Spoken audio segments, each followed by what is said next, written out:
next chapter that the Imam brings here for us is dealing with the manners that have to do with Salat al-Jum'ah and the day of Jum'ah in general. And it's pretty timely because the day is Thursday and tomorrow is Friday. And so this will be a great refresher for us, and hopefully some of the things we'll put into practice if at all possible. He says there are 15 things. The first is that you prepare for Jum'ah on Thursday. في ليلة الجمعة, and the night comes before the day, so you prepare as well at night, meaning tonight, and you do that by cleaning yourself, by cleaning your clothes, and getting ready whatever you need for Jum'ah. Okay. Number two is al-iqtisalu fi yawmiha. That means to take the ritual bath during the day. This is what has been reported in the authentic hadith of Sahih Bukhari Muslim, other collections. And it's preferred that you take this ritual bath, qubayl al-rawah ilayha, just before you go out to the prayer. So this is something that's done not tonight, but something that's done tomorrow before you actually attend. Number three is a tazayyun, basically to beautify yourself by cleaning the body, and that means to trim the nails, use the siwak or the toothbrush, whatever you're using. Other things to remove those wastes that we talked about before, washing the hands, all that type of stuff, cleaning the feet, whatever you become dirty, using perfumes, and then also to wear your best clothing. Number four is to arrive early, mashiyan, to arrive early, walking, if possible. And the person that's going to walk to the masjid, al-Jami', which is the place that Jum'ah is held, is to walk with tranquility and awe, humility, khushu'. And they're also to intend to make i'tikaf in the masjid until it's time for them to leave. Right? So some of us making i'tikaf now. You can make i'tikaf every Friday because you should go early, and then we'll see later you should stay a little longer, which is going to put you in the masjid for a significant period of time. And if you make the intention for i'tikaf, then that will be for you, inshallah ta'ala. Number five, he says, not to step over people, meaning when you come in and you find the rows all together, you don't step over people, but nor do you split between two. If two people are sitting, you don't move one over so that you can sit in the middle unless you see some opening or a gap. Then you can, if there's a gap up front and they left spaces, then you can walk over and fill the spaces up. Number six is not to pass in front of anybody that's praying, and that means that you pass right in front of them, where the sutra would normally be in the event that they don't have one, would be just in front of their place that they make sujood, which you could say, to be safe, a foot in front of where they would prostrate. You don't pass in front of that location. I'm sorry, you don't pass in front of them until that location.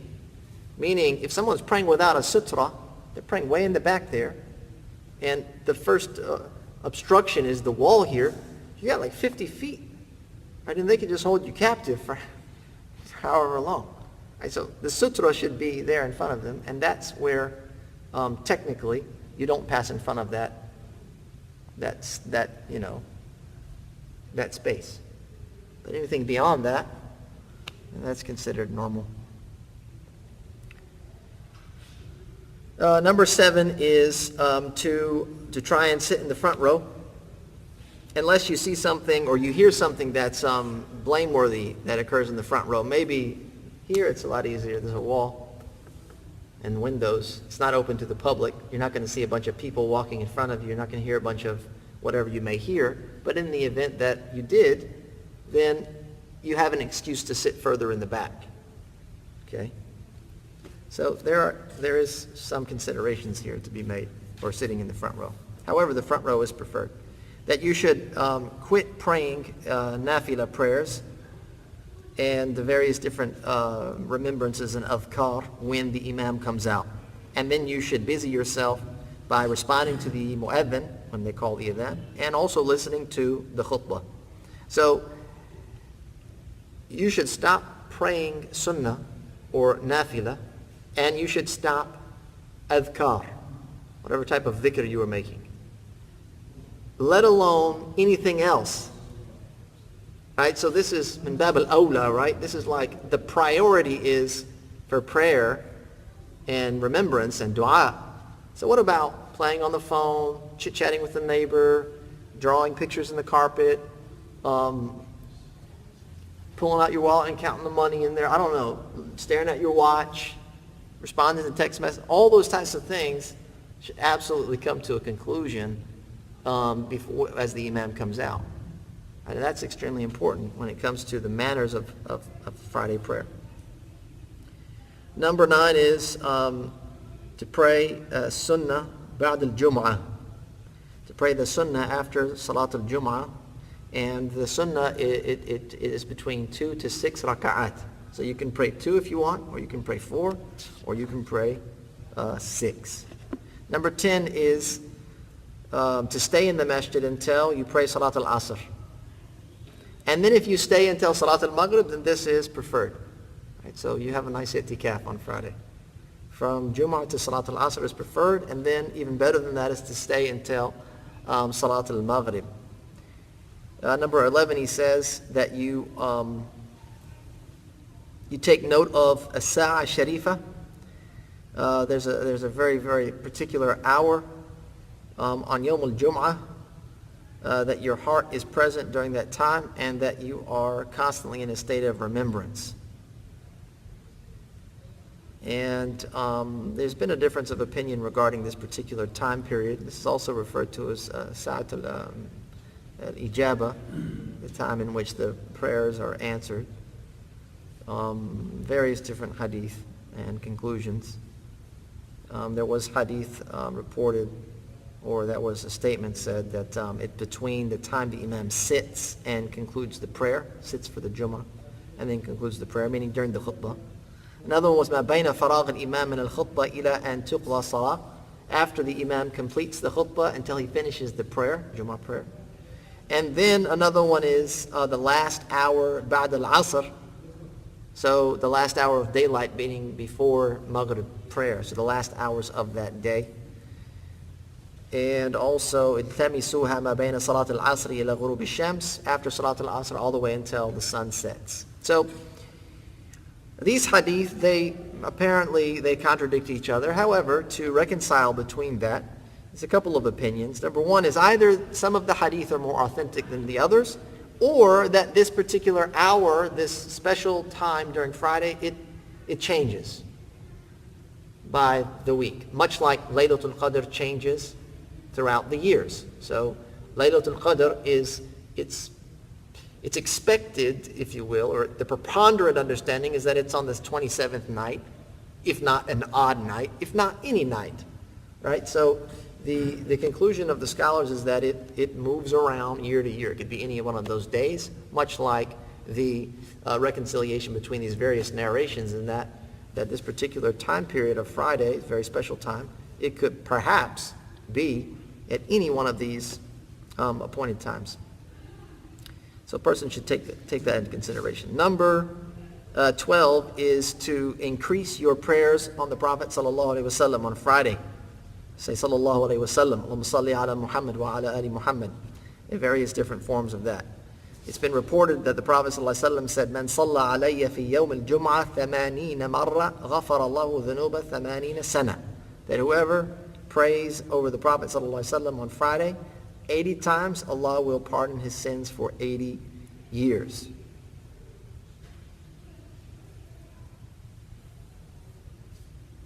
It's been mentioned in various different collections of hadith.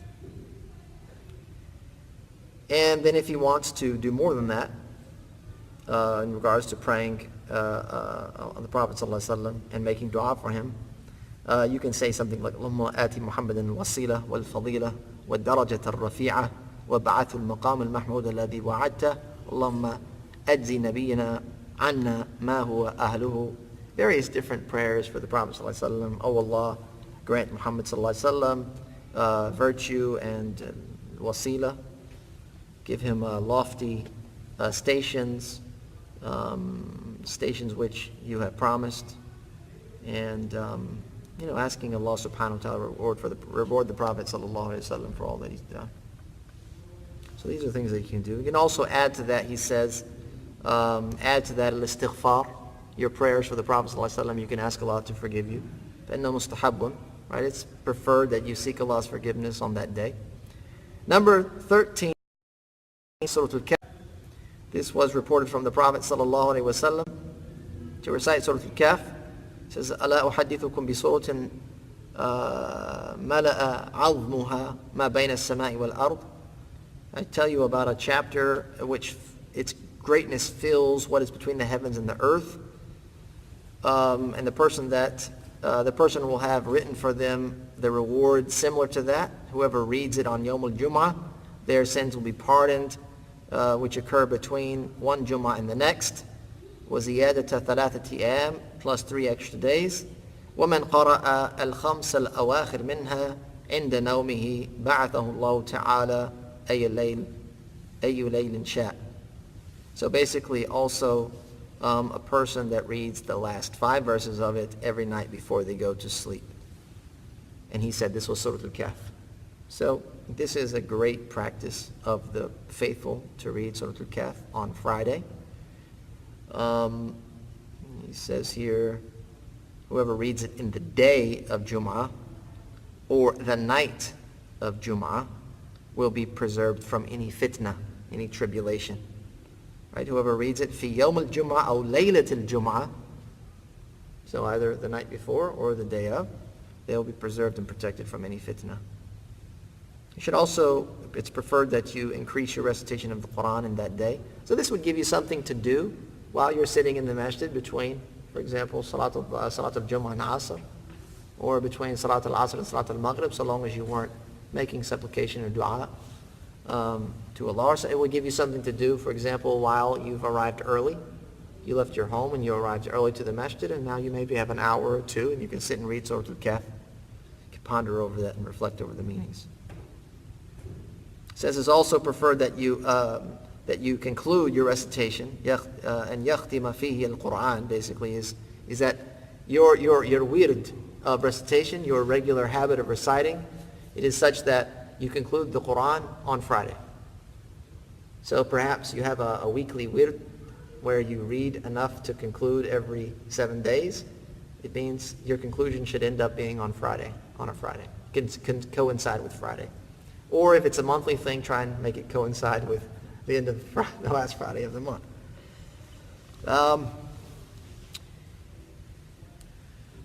Let's see here. And then also, he says, this is number 14, to give charity.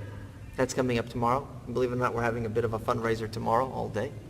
As to give sadaqah on the day of Friday, bima amkan, with what you're able to give. And this is where the Imam differs with our objectives. He says, trying to make his sadaqah kharaj al-masjid. We got it halfway. Give charity, but he says out of the masjid. Oh. Let's try and get half of the points. And then he says, يُسْتَحَبُّ أَنْ يُصَلِّيَ صَلَاةَ التَّسْبِيحِ فِي يَوْمِ الْجُمْعَةِ. Salat al-Tasbih is a prayer in which the scholars differ as to its authenticity. It's a prayer performed much like Taraweeh in a way.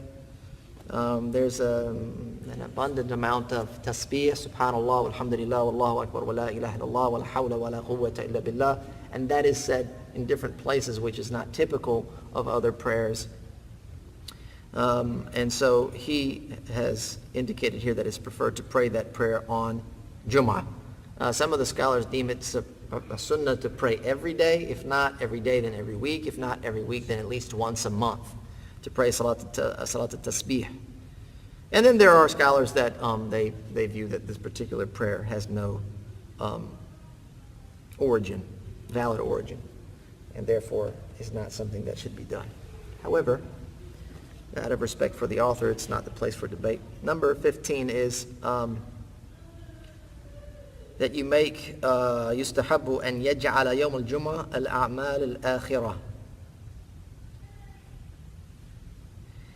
So that you make Friday dedicated to doing religious things. You make Friday dedicated to do righteous actions, and you refrain from worldly pursuits. And this is tough for us here in America when Friday is a work day. It's a business hours, 9 to 5 or whatever. And so it's encouraged that if you can, if you do have the ability to plan your schedule, or you have input into when you work with your manager or boss, or if you're your own boss, then you make Friday one of your weekend days. You take Friday and a Saturday, or you take Thursday and a Friday, or whatever combination that you need to live your life, but you try and dedicate Friday to be the day in which is dedicated for your spiritual pursuits. And that's where we'll conclude with those 15 manners of Jummah and Salat al-Jummah. And the next time we gather, which will be tomorrow, inshallah, we'll talk about some of the voluntary prayers. Jazakallah khair wa sallallahu wa sallam ala nabiyyina Muhammad wa akhir da'wana alhamdulillahi rabbil alameen.